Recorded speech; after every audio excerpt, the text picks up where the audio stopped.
Informasi selanjutnya pemirsa, ratusan siswa SD dan SMP di Kecamatan Gemolong, Sragen, Jawa Tengah diduga mengalami keracunan makanan usai mengkonsumsi menu makan bergizi gratis. Para siswa mengaku mengalami mual, sakit perut, pusing, muntah, dan diare.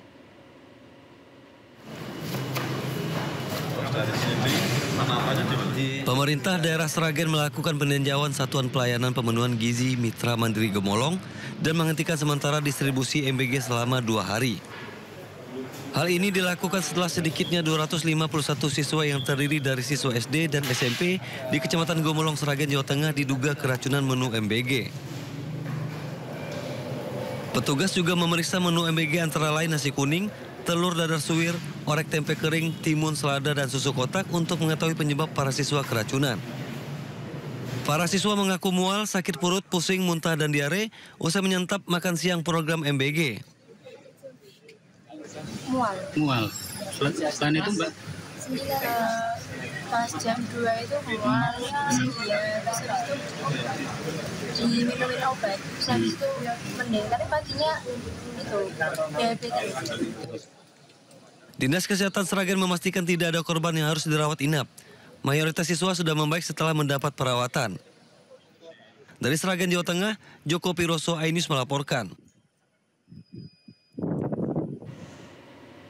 Informasi berikutnya pemirsa, kematian Prada Luki Syapril Saputra Namo terus memunculkan fakta baru. Prajurit TNI Angkatan Darat Batalion Teritorial Pembangunan 834 Wakangimere NTT tersebut diduga tewas akibat penganiayaan seniornya termasuk seorang perwira.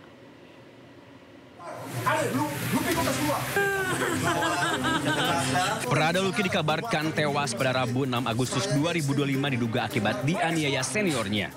Amarah ayah Prada Luki memuncak saat mengetahui anaknya tewas diduga dianiaya seniornya. Dalam kasus ini 20 orang prajurit telah ditetapkan sebagai tersangka, salah satunya seorang perwira. Perwira tersebut diduga sengaja memberi kesempatan kepada bawahannya untuk melakukan kekerasan terhadap Prada Luki. Kadis Penat TNI Brigjen Wahyu Yudayana mengungkap motif dibalik dugaan kekerasan yang menewaskan Prada Luki oleh seniornya berawal dari kegiatan pembinaan prajurit. Saya sudah sampaikan semuanya atas dasar pembinaan. Ya, jadi pada kesempatan ini saya nyampaikan bahwa kegiatan ini terjadi semuanya pada dasarnya pelaksanaan pembinaan kepada prajurit. Cukup saya jelaskan sampai di situ ya, karena tentu kita perlu mendalami beberapa hal yang nanti akan menjadi esensi pemeriksaan terhadap para tersangka. Tapi bisa saya katakan bahwa kegiatan-kegiatan pembinaan prajurit itu yang mendasari suatu hal terjadi pada permasalahan ini. Selain itu, Brigjen TNI Wahyu Yudayana juga menyebutkan ada korban lain selain Prada Luki. Brigjen Wahyu menambahkan tidak menutup kemungkinan penganiayaan tersebut dilakukan lebih dari 1 hari. Dari Jakarta, Rizky Ihwal, Laksana Firman, iNews melaporkan. Ketua DPR Puan Maharani meminta tersangka penganiaya Prada Luki dihukum berat. Hukuman itu untuk memberi efek jera agar kejadian serupa tidak terulang.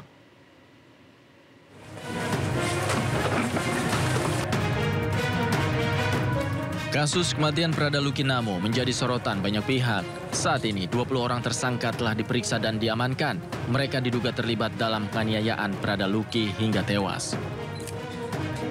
Ketua DPR Puan Maharani mendesak para pelaku diberikan hukuman tegas dan memberikan efek jera. Ya, hal tersebut tentu saja jangan sampai terulang lagi, bahwa hubungan antara senior dan junior jangan kemudian didasarkan oleh tindak atau perilaku kekerasan, namun bagaimana saling hormat dan menghormati, saling menghargai dan menghargai. Jadi apa yang sudah dilakukan penyidikan sampai kemudian akhirnya sudah ditentukan atau ditemukan 20 tersangka, ya tentu saja harus diproses secara adil dan diproses dengan baik apa yang menjadi penyebab dan bagaimana nantinya harus diberikan hukuman jera yang sebaik-baiknya, dan mekanisme yang ada harus dievaluasi, jangan sampai terulang lagi. Dia tertaruhkan di nyawa, ingat baik. Dia tertaruhkan di nyawa. Hingga kini sudah ada 20 orang prajurit TNI yang menjadi tersangka dalam kasus dugaan penganiayaan yang menewaskan Prada Luki Cepril Saputra Namo. Motif dari kasus ini belum diungkap lantaran masih dalam proses pemeriksaan penyidik Polisi Militer Daerah Militer 9 Udayana. Tim Liputan iNews melaporkan. Ratusan warga berunjuk rasa mendatangi gedung kantor Bupati Pandeglang, Banten hingga membawa sampah dan membuangnya ke halaman kantor Bupati. Informasi selengkapnya usai jeda tetap di Sindo Malam.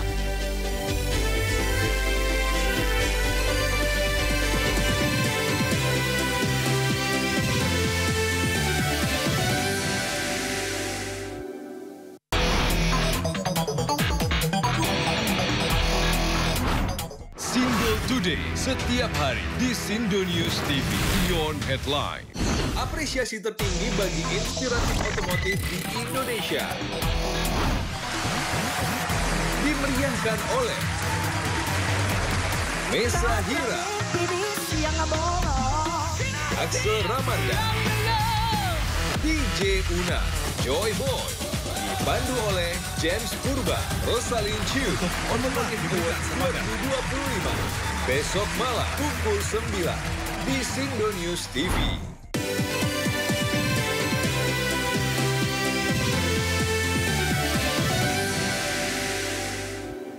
Terima kasih masih di Sindo Malam, pemirsa. Aksi demonstrasi menuntut Bupati Pati Sudewo mundur berujung ricuh.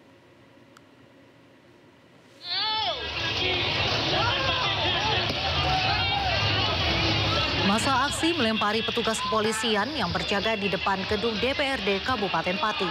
Situasi memanas karena masa meminta masuk ke dalam gedung DPRD. Masa berkumpul di alun-alun Pendopo dan DPRD Pati. Masa meminta Bupati Sudewo mundur dari jabatannya. Sebelumnya Bupati Sudewo telah membatalkan kenaikan tarif pajak bumi bangunan atau P2 sebesar 250% setelah diprotes besar-besaran oleh warga setempat.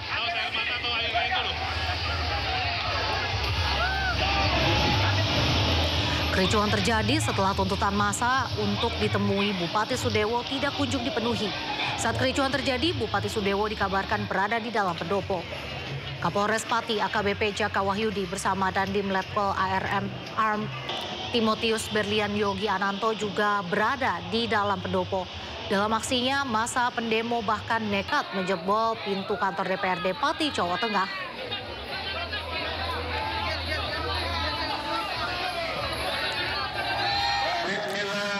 Tak hanya aparat, massa juga melempari Bupati Pati Sudewo dengan botol dan sandal saat dirinya meminta maaf secara langsung kepada para pengunjuk rasa dari tank.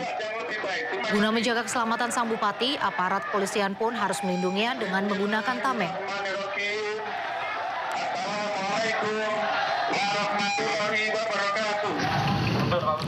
Suasana di alun-alun Pati, Jawa Tengah semakin memanas usai massa membakar mobil polisi.